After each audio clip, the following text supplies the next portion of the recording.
गुप्त मंदिर का रहस्य, अनसुलझी पहेली भूमिका। गांव धनपुर अपनी सुंदरता और समृद्धि के लिए जाना जाता था, लेकिन इसके एक रहस्य ने इसे और भी अनोखा बना दिया था। गांव के बीचों बीच स्थित गुप्तेश्वर महादेव मंदिर की कहानी हर किसी की जुबान पर थी। लोग कहते थे कि इस मंदिर के नीचे एक गुप्त तहखाना है, जहां एक विशाल खजाना छिपा हुआ है। मगर सदियों से कोई भी उस तहखाने तक नहीं पहुंच सका था। इस मंदिर से जुड़ी एक रहस्यमयी भविष्यवाणी भी थी। जब सही व्यक्ति आएगा तो मंदिर अपने रहस्यों को स्वयं उजागर कर देगा। रहस्य की खोज का प्रारंभ इस गांव में रहने वाला अर्जुन, एक 18 वर्षीय युवक था, जो बचपन से ही रहस्यों को सुलझाने में रुचि रखता था। वह अक्सर गांव के बुजुर्गों से इस मंदिर की कहानियां सुना करता। एक दिन अर्जुन को अपने दादाजी के पुराने संदूक में एक पुरानी किताब मिली, जिसमें संस्कृत में कुछ लिपियां लिखी हुई थीं। जब उसने ध्यान से देखा तो पाया कि इसमें गुप्तेश्वर मंदिर का उल्लेख किया गया था। यह क्या हो सकता है? अर्जुन ने सोचा। उसने किताब को ध्यान से पढ़ना शुरू किया और पाया कि उसमें एक खास जगह का जिक्र था, जहां मंदिर का गुप्त द्वार हो सकता है। रहस्यमयी निशान और संकेत अर्जुन ने अपने सबसे अच्छे दोस्त विक्रांत और सुनील को इस बारे में बताया। तीनों ने मिलकर मंदिर की दीवारों और फर्श का निरीक्षण करना शुरू किया। एक दिन जब अर्जुन शाम को मंदिर में अकेला था, तो उसे दीवार पर हल्की सी चमक दिखाई दी। जब उसने मशाल की रोशनी डाली तो वहां संस्कृत में लिखा हुआ एक शिलालेख नजर आया। जब पूर्णिमा की रात चंद्रमा इस पत्थर पर चमकेगा, तब छाया तुम्हें राह दिखाएगी। अर्जुन को समझ आ गया कि उसे पूर्णिमा की रात का इंतजार करना होगा। पूर्णिमा की रात और गुप्त द्वार का खुलना 3 दिन बाद पूर्णिमा थी।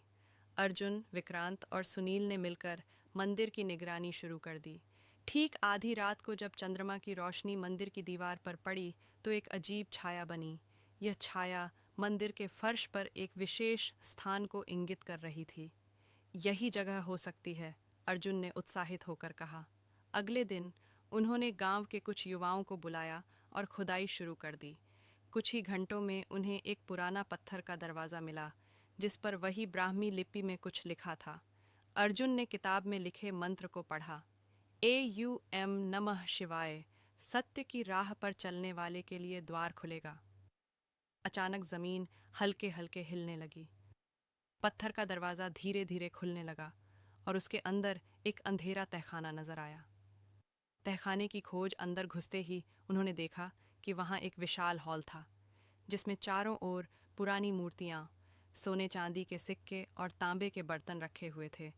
लेकिन सबसे खास चीज़ थी एक प्राचीन तख्ती, जिस पर लिखा था, जो इस खजाने को पाएगा उसे इसे गांव के कल्याण के लिए उपयोग करना होगा। अर्जुन को समझ में आ गया कि यह खजाना सिर्फ दौलत नहीं, बल्कि गांव के भले के लिए रखा गया था। उन्होंने तुरंत गांव के मुखिया को बुलाया और उन्हें यह खजाना सौंप दिया। खजाने का रहस्य और गांव का विकास। मुखिया जी और गांव के बुजुर्गों ने मिलकर फैसला किया कि इस खजाने का उपयोग गांव की भलाई के लिए किया जाएगा। इस खजाने से गांव में एक बड़ा स्कूल, अस्पताल और एक तालाब बनवाया गया, जिससे सभी ग्रामीणों को लाभ हुआ। अर्जुन की बुद्धिमानी, साहस और ईमानदारी के कारण वह पूरे गांव में प्रसिद्ध हो गया। लोग उसे सम्मान से देखने लगे और उसका नाम धनपुर के इतिहास में अमर हो गया। नई शुरुआत। अर्जुन की इस खोज के बाद धनपुर में बहुत बदलाव आया। गांव में शिक्षा का स्तर बढ़ा, स्वास्थ्य सुविधाएं बेहतर हुईं और हर कोई अर्जुन की बुद्धिमानी की सराहना करने लगा।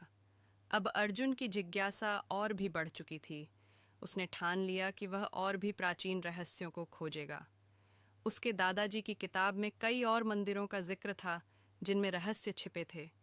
क्या अर्जुन अगली खोज करेगा?